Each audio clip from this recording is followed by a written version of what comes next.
वीर बापांक सप्तमतम वार्षिक उत्सव पवित्र पुष संक्रांति तथा वीर बापांकर सप्तम वार्षिक उत्सव अवसर ऐतिहासिक पीठ गोहिरा टिकिरी मठरी प्रसिद्ध वीर बापांक वार्षिक उत्सव बहु साधु सन्थ मानक द्वारा अनुष्ठित हो जाइछि।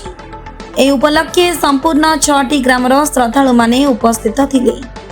वीर बापा बलभद्र जिलार मुख्य साधु रूपरे परिचित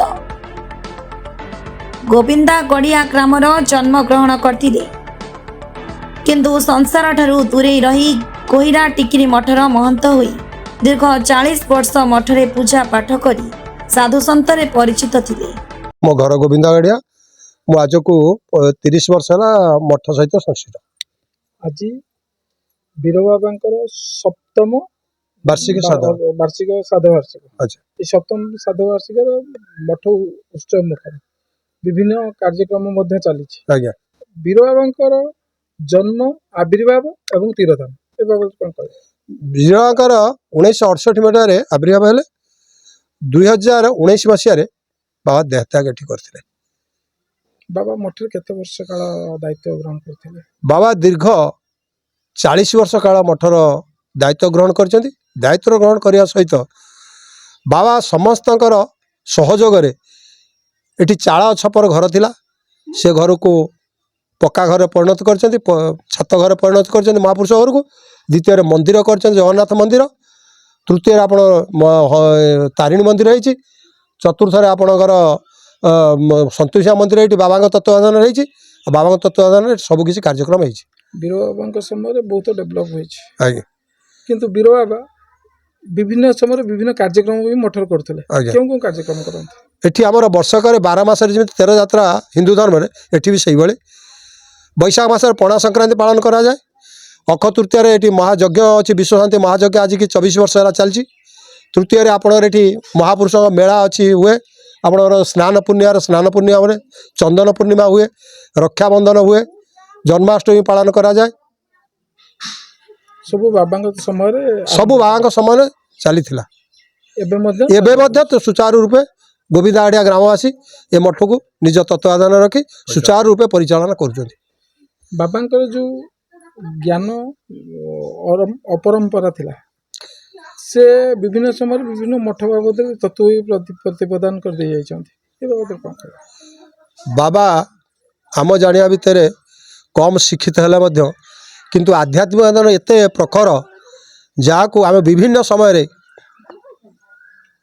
आलोचन देखीचु। बाबा जहाँ कहती ता निखुण सत्य से केवल आम के भी जड़े चेष्टा कर चिंता करने जिते जहाँ पचारि से प्रश्नर सठिक उत्तर एवं से लोक पाई बहुत लोक बहुत समस्या समाधान कर हरि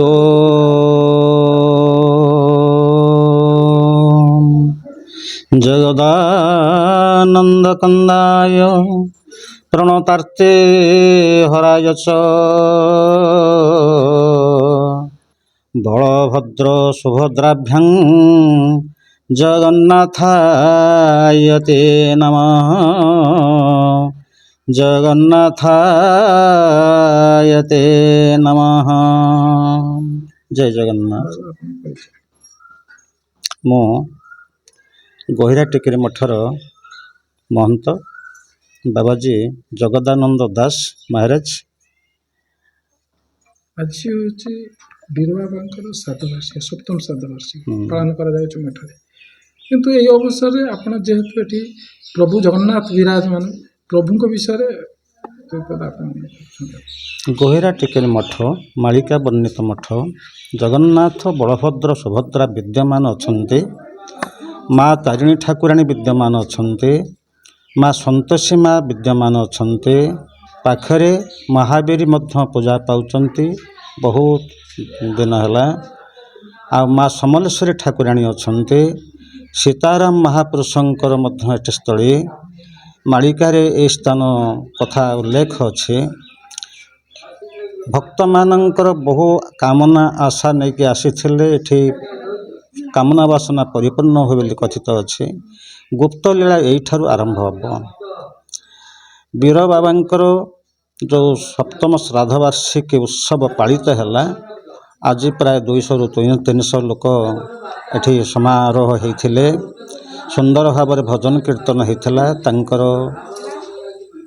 କଥାକୁ ସ୍ମରଣ କରିବା ପାଇଁ ବହୁ ଲୋକ ରୁଣ୍ଡୀଭୂତ ହେଇଥିଲେ।